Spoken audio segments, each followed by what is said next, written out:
जय श्री राधे कृष्ण। आप सभी का आपके अपने YouTube channel VK Mishra present में बहुत बहुत स्वागत है। आइए आज आप सुनेंगे कपिल मुनि से जुड़ी हुई कथा और उनके जन्म की कथा। गंगा सागर तीर्थ के साथ ही आदि सांख्याचार्य का नाम भी, जो कि संभाव से संलग्न है।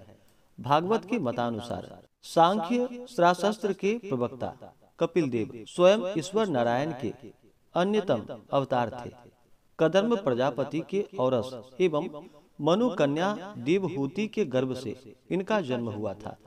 जब इनका जन्म हुआ तब आकाश में मेघ राशियों से विभिन्न वाद्य यंत्र बजने लगे, गंधर्व गान करने लगे, अप्सराओं के समूह नृत्य करने लगे, अमर वृंद स्वर्ग से पुष्प वर्षा करने लगे एवं ऋषिगण स्वयं कदर्म के पुण्य कुटीर पर उपस्थित हुए।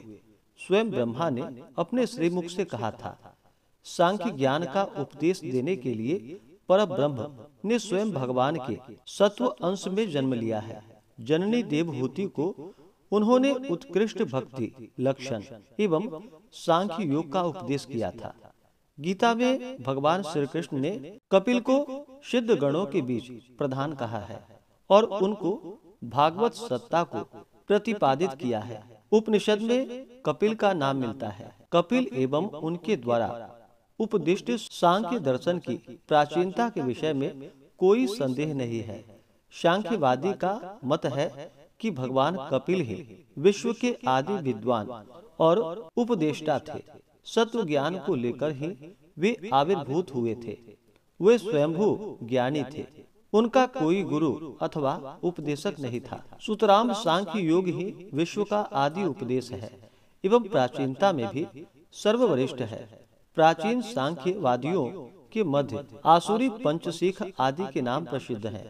रामायण में उल्लेख है कि कपिल मुनि पाताल लोक के अति गंभीर क्षेत्र में तपस्यारत थे।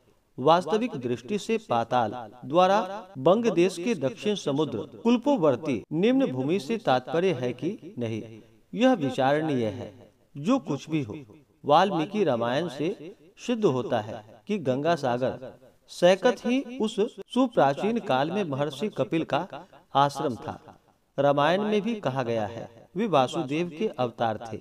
एक ओर कलुषनाशिनी सुरेश्वरी गंगा का सागर में मिलन और दूसरी ओर नारायण के अवतार महायोगी महातपस्वी विश्व के आदि महाज्ञानी कपिल का आश्रम, इन दोनों ने मिलकर गंगा सागर को गुरुत्वपूर्ण महिमा मंडित बनाया है। इसी कारण कहा गया है गंगा सागर में सर्वत्र ही मोक्ष है। जल स्थल और अंतरिक्ष में ऐसा माना जाता है महर्षि कदर्भ और मनु कन्या देवहूति भगवान विष्णु को कपिल के अवतार से पहले ही महर्षि कर्दम ने देवहूति को भविष्यवाणी कहते हुए बतलाया था कि मैं जब तपस्या में लीन रहूंगा तब तुम भगवान विष्णु को पुत्र रूप में प्राप्त करोगी। वे तुम्हें परब्रह्म के तत्व को समझाएंगे और तुम्हें मुक्ति मोक्ष का पथ बतलाएंगे। कपिल के आविर्भाव के समय ब्रह्मा ने कदर्म से कहा, हे मुनि, तुम्हारा यह पुत्र साक्षात ईश्वर के स्वरूप है। इसे हमने जाना है। स्वयं भगवान माया की रूप धारण कर कपिल के रूप में तुम्हारे यहाँ अवतीर्ण हुए हैं। कपिल के आविर्भाव से प्राणी जगत उनके शरणापन्न हुआ। परम प्रधान पुरुषम महानम कालम स्वच्छंद शक्तिम कपिलम प्रपद्ये। इस प्रकार से उनकी माता ने भी प्रार्थना की कि प्रभु, आप परमेश्वर, आप शक्ति स्वाधीन हैं, आप ही प्रधान प्रकृति स्वरूप है, आप ही पुरुष हैं अर्थात प्रकृति के अधिष्ठाता हैं, आप ही महत अर्थात महत्व, आप ही काल अर्थात सभी का मोक्षक, आप ही कवि अर्थात सूत्र तत्व रूप, आप ही त्रिवृत्त अर्थात अहंकार स्वरूप, लोकपाल स्वरूप अर्थात अहंकार के पालक एवं प्रपंच जो ज्ञान शक्ति द्वारा लीन है, आप ही सर्वज्ञ हैं अर्थात जन्म मृत्यु के साक्षी हैं। अतः मैं आपके शरणापन्न हुआ।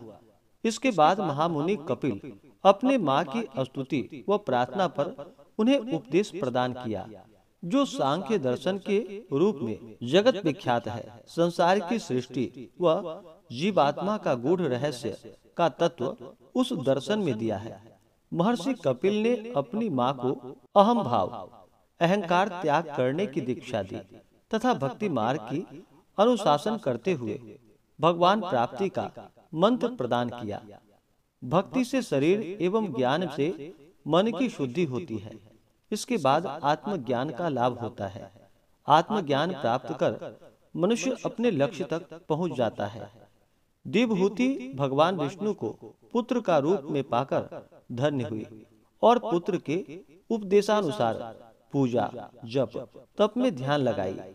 अपनी माँ को योग, वैराग्य, मीमांसा, तत्व इत्यादि की व्याख्या करने के बाद कपिल ने आश्रम त्याग कर एकाग्रचित्त तपस्या के लिए पाताल लोक, जो कि सागर द्वीप के एक आश्रम में अपना निवास चुना।